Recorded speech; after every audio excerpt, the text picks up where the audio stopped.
Kaunas has witnessed some of the darkest moments in history, from the Nazis and the Jewish ghettos to the Soviet rule. Join us today to see how the city is creating a new identity for itself.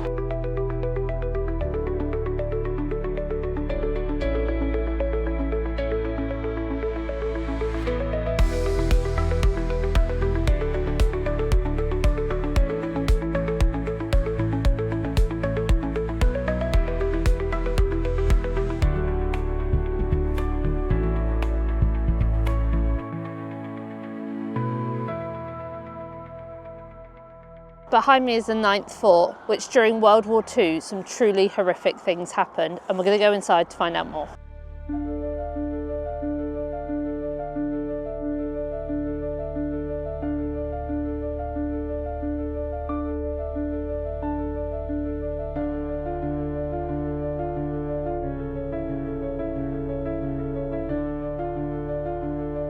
So all the forts across the old Russian Empire were built after the uprising between 1830 and 1831.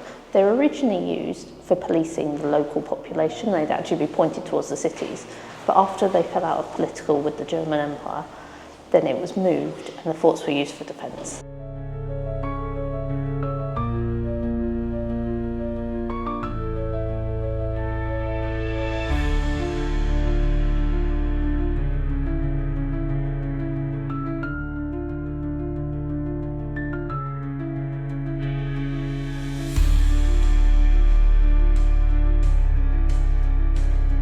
In 1924, when the Soviets ruled, this was known as the wettest cell, a punishment cell, where people would spend up to a week with very little food. Why was it called the wettest cell? Well, when it rained and it snowed, the water would seep through the walls and it was not a nice environment. The prisoners would have barely any food and they would suffer in here. And during its prison days, this was not a nice place to be. So this is one of the cells. It held up to 20 prisoners at a time. There was fences which were used from outside of the fort, brought in to hold the prisoners. Can you just imagine being in here with 20 prisoners? Not a nice environment at all. A lot of the prisoners here were political prisoners, and they still wanted to see the press and things that were going on outside. So they'd get some things, and they would have to find clever ways of keeping hold of it. So there's a hiding space in the wood of the bench, and then the other ones in the ventilation chambers in the wall. They would use these to hide things as well behind them. We're very much switching between Soviet and Nazi rule here.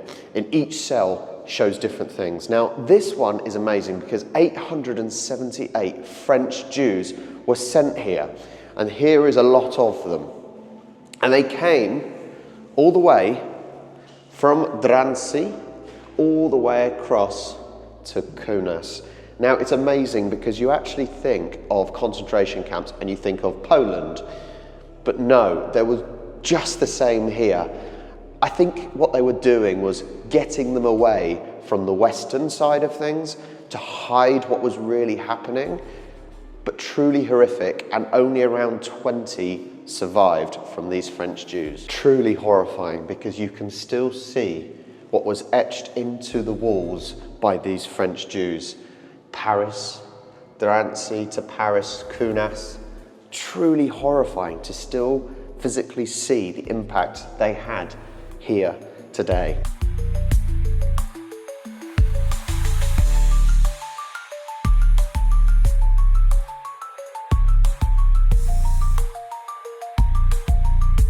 In October 1941, something horrific also happened here to the Jew population of Kaunas. So they had a ghetto that they were living in. Around 27,000 Jews were living in this ghetto. On the 28th of October, they were all forced out of their homes for a mandatory meeting, which they assumed was regarding who could work and who couldn't. If you didn't attend the meeting, you were shot in your home straight away. But during this meeting, they were sorted into groups, and around 9,000 were moved into a small ghetto. They assumed that they would be moving there for different work and things like that, and they were separated, so anyone ill or elderly were moved into the small ghetto. The following morning, they were forced to walk to 9th Fort by armed officers, some of whom didn't make it on the walk there. And then when they got here, their fate was certain.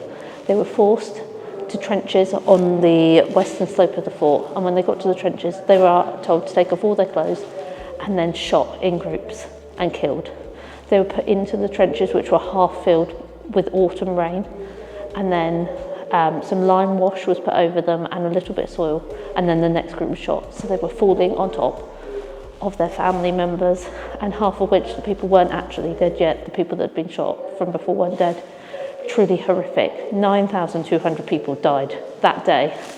And this is an art memorial which is full of 9,200 different buttons to show all the different people that would have died here that day. Truly horrific. To cover up the massacres, the Nazis used the prisoners here to dig graves and burn the bodies to cover up all of the evidence. However, December, Christmas Day 1943, 64 prisoners planned an escape.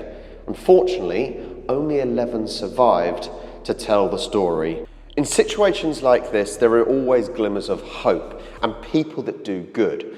Now, a lot of the Polish Jews, they came up to Lithuania knowing that the Germans were coming in, and they thought it'd be safe until the Red Army was going to come across.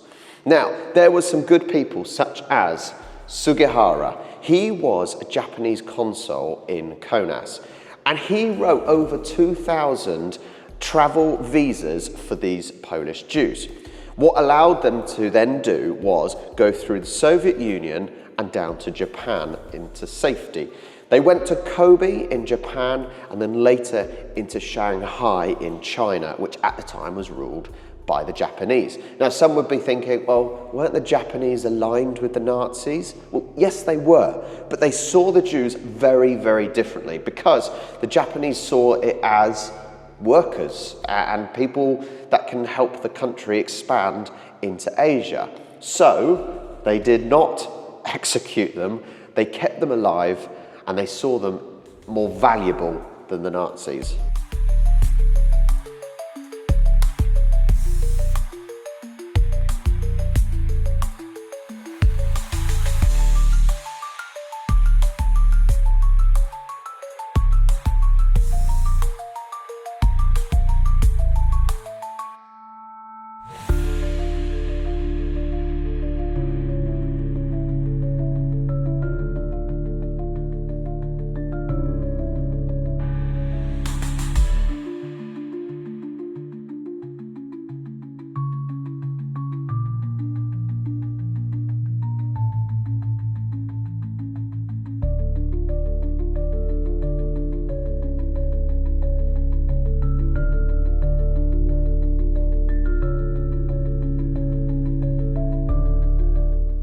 Behind me is a monument. It's got 3 stages: pain, hope, and liberation. And it's very poignant because next to it is the field where over 50,000 people were murdered and buried. From the horrific history to the bright, colourful future of Kaunas, behind me is just one of the many murals that are painted all over the city. This one depicts a wise old man and was painted in memory of a Lithuanian artist who founded the Fluxus movement in art. How brilliant is this one? This mural is as if a child has drawn it. Who knows? I'm not quite sure what she's riding. Is it a horse? A dinosaur? I'm not sure. But imagine coming past here every day, seeing this, just brightening up your day. It's bringing the childishness and fun to Kaunas.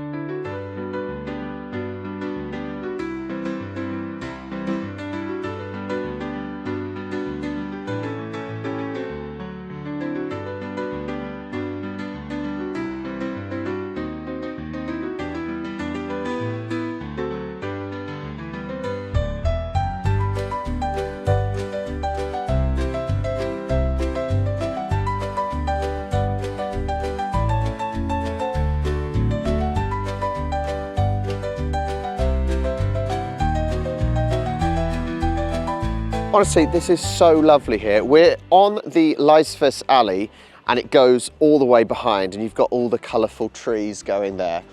And then right in the centre, in front of the theatre, is this amazing little park. There's a play area over there.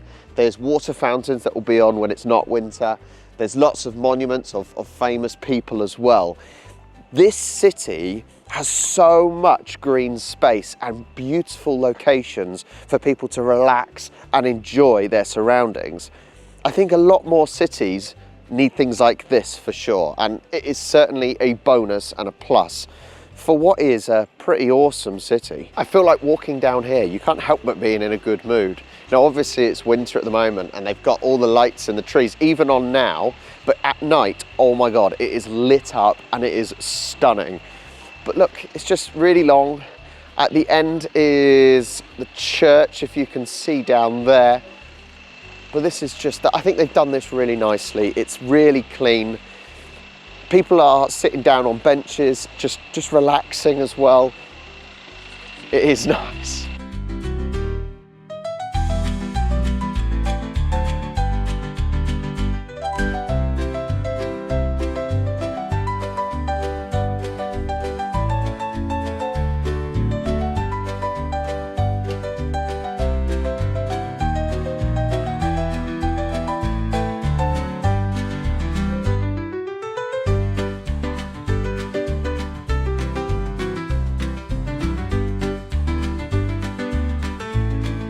And now to the ultra modern. Behind me is the Acropolis shopping centre. You may think it's just a shopping centre. However, just wait till we get inside. And this architecture is really, really impressive. So the Acropolis shopping centre, built in 2007, really blends the modern architecture with historical structures. And talking about historical structures, in this building, there are lots of old buildings that have been left as was. And there is even a textiles building that still stands here today. So the shopping centre's got many modern features, one of them being the lighting system. So it's a metal framework with a stretched ceiling over the top, and the lighting coming through it brings a real ambient glow. It's quite impressive to see actually how we've gone from kind of Soviet era to the modern day in this shopping centre.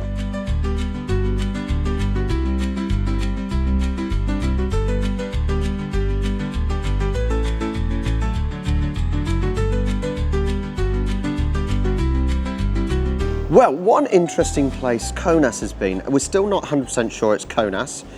Is it Kaunas? Kaunas? It does seem to depend who you speak to, because definitely on the aeroplane they said Kaunas, but it was English flight attendants, Yes. so maybe they had it wrong. Maybe they got it wrong. But what an awesome place to come and visit. Lithuania, definitely worth a visit.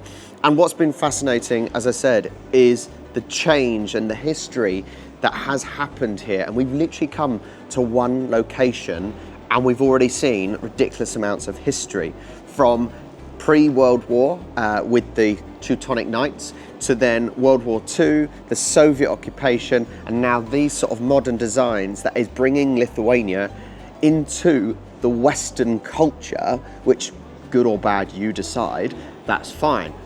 But I just love the evolution that is clearly taken place here and is continuing to take place.